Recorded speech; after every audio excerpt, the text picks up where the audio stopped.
జయపజాలతో సంబంధం లేకుండా విభిన్న సినిమాలతో అలరిస్తుంటాడు నందమూరి కళ్యాణ్ రామ్. బింబిసార సినిమాతో బ్లాక్ బస్టర్ అందుకున్న కళ్యాణ్ రామ్ తన గత 2 సినిమాలు అమిగోస్, డెవిల్ సినిమాతో సక్సెస్ ని చూడలేకపోయాడు. ఇప్పుడు అర్జున్, సన్ ఆఫ్ వైజయంతి సినిమాతో ప్రేక్షకుల ముందుకు వచ్చాడు. కళ్యాణ్ రామ్ తల్లిగా విజయశాంతి గారు నటించడంతో ఈ సినిమాపై మంచి అంచనాలు ఏర్పడ్డాయి. ఈ రోజు రిలీజ్ అయిన ఈ సినిమా ఎలా ఉందో మన రివ్యూలోకి వెళ్ళి తెలుసుకుందాం. ఈ సినిమా కథ విషయానికి వస్తే విజయశాంతి సిన్సియర్ ఐపీఎస్ ఆఫీసర్. ఆమెకు డ్యూటీ అన్న కొడుకు కళ్యాణ్ రామ్ అన్న ప్రాణం. కళ్యాణ్ రామ్ కూడా తల్లిని ప్రాణంగా ప్రేమిస్తాడు. తల్లి స్ఫూర్తితో ఐపీఎస్ ఆఫీసర్ కావాలని కలలు కంటాడు. ఆ కళను సాకారం చేసుకోవడానికి కష్టపడి చదువుతాడు. త్వరలో ఒంటి మీద యూనిఫామ్ వేసుకుంటాడు అనుకునే టైంకి కళ్యాణ్ రామ్ ఒక క్రిమినల్లా మారిపోతాడు. వైజాగ్ సిటీ మొత్తాన్ని తన కంట్రోల్ తెచ్చుకొని సమాంతరంగా ఒక ప్రభుత్వాన్ని నడుపుతుంటాడు. ఐపీఎస్ కావాల్సిన కళ్యాణ్ రామ్ క్రిమినల్ ఎందుకయ్యాడు, ప్రాణంగా ప్రేమించిన కొడుకుని జైలుకి పంపించాలని విజయశాంతి ఎందుకు అనుకుంది అనేది ఈ సినిమా స్టోరీ. ఈ సినిమా ఎలా ఉందంటే ఈ మధ్య రెగ్యులర్ కమర్షియల్ సినిమాలు పెద్దగా రావట్లేదని చెప్పాలి. ప్రేక్షకులు కూడా అలాంటి సినిమాలు చూడటానికి అంతగా ఆసక్తి చూపించడం లేదు. అయితే కాసేపు సరదాగా నవ్వుకునే కామెడీ సినిమాలు చూస్తున్నారు, లేకపోతే విజువల్స్ వండర్ చూడటానికి ఇష్టపడుతున్నారు.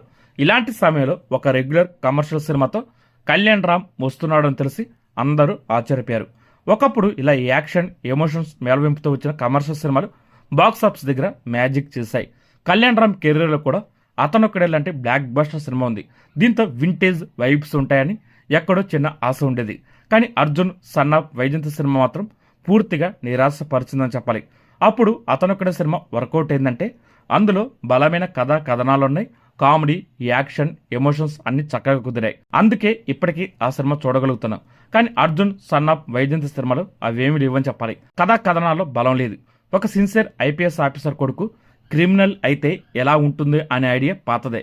పైగా దాన్ని డెవలప్ చేసిన విధానం కూడా మరింత పాతగా ఉంది. ఒక చిన్న ఐడియాని యాక్షన్ సన్నివేశాలు నమ్ముకొని ఈ సినిమా తీసినట్టుగా ఉంటుంది. తల్లి కొడుకుల మధ్య ఎమోషన్ సీన్స్ కూడా ఎఫెక్టివ్గా రాసుకోలేకపోయారు. విజయశాంతి గారి ఇంట్రోఫైట్, విలన్ ఇంట్రోఫైట్, హీరో ఇంట్రోఫైట్, ఇలా వరుసగా 3 యాక్షన్ సన్నివేశాలతో సినిమా ప్రారంభమవుతుంది. ఆ తర్వాత ఒక సాంగ్ వస్తుంది. దీన్ని బట్టి అర్థం చేసుకోవచ్చు ఈ సినిమా ఎంత ఓల్డ్ టెంప్లెట్లో సాగుంటుందో.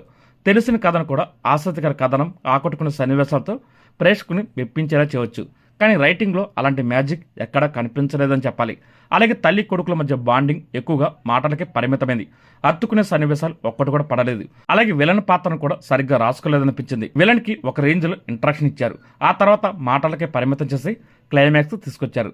విజయశాంతి విలన్ మధ్య కానీ, కళ్యాణ్ రామ్ విలన్ మధ్య కానీ బలమైన సీన్స్ రాసుకోలేదు. సినిమా అంతా ప్రేక్షకులు ఊహకు తగ్గట్టుగా సాగుతుంది. క్లైమాక్స్ విషయంలో మాత్రం కళ్యాణ్ రామ్ కాస్త ధైర్యం చేశారని చెప్పాలి. ఈ సినిమాలో ముఖ్యమైన హైలైట్ విషయానికి వస్తే అజనీస్ బ్యాక్గ్రౌండ్ స్కోర్, కెమెరా వర్క్, డైలాగులు, డబ్బింగ్ కూడా బాగున్నాయి. అయితే ఇలాంటి సినిమాకి కావాల్సిన పాటలు మాత్రం ఈ సినిమాలో లేవని చెప్పాలి. ఒక కమర్షియల్ సినిమా తీస్తున్నప్పుడు అన్ని సమపాల బ్యాలెన్స్ చేసుకోవాలి. రిలీఫ్ కోసం చిన్నపాటి వినోదం కూడా లేదు ఈ సినిమాలో. అదొక మైనస్ అని చెప్పాలి. అది పక్కన పెట్టి కంటెంట్ పరంగా చూసుకున్న ఈ సినిమా నిజానికి ఒక 7-8 సంవత్సరాల క్రితం వచ్చుంటే బాగుండేది అనిపించింది. కాలం చెల్లిన కథ ఎంత గొప్పగా తీసినా ఆశించిన అనుభూతి కలిగించదని చెప్పాలి. ఇక నటీనటుడు గురించి మాట్లాడుకుంటే నటనా పరంగా విజయశాంతి గారు ఐపీఎస్ ఆఫీసర్గా బాగా నటించారు. ముఖంలో వయసు కనిపిస్తున్నా సరే ఆమె ఫిట్నెస్ మాత్రం పోలీస్ ఆఫీసర్ పాత్ర తగ్గట్టుగా ఉంది. అలాగే కళ్యాణ్ రామ్ తనదైన శైలిలో పాత్ర పండించాడని చెప్పాలి. క్లైమాక్స్ లో తల్లిని కాపాడే ప్రయత్నంలో చేసిన త్యాగంతో ఆకట్టుకున్నాడు కళ్యాణ్ రామ్. అలాగే శ్రీకాంత్ది గ్రావిటీ ఉన్న క్యారెక్టర్ డబుల్ షేడ్స్ లో సరిగ్గా సరిపాడు. అలాగే కానిస్టేబుల్ గా పృథ్వీది కూడా ఉన్నంతలో పెద్ద పాత్ర అని చెప్పాలి. ఫైనల్ గా ఈ సినిమా ఎలాగుందంటే మాస్ ప్రేక్షకుడికి ఈ సినిమా బాగా నచ్చుతుంది.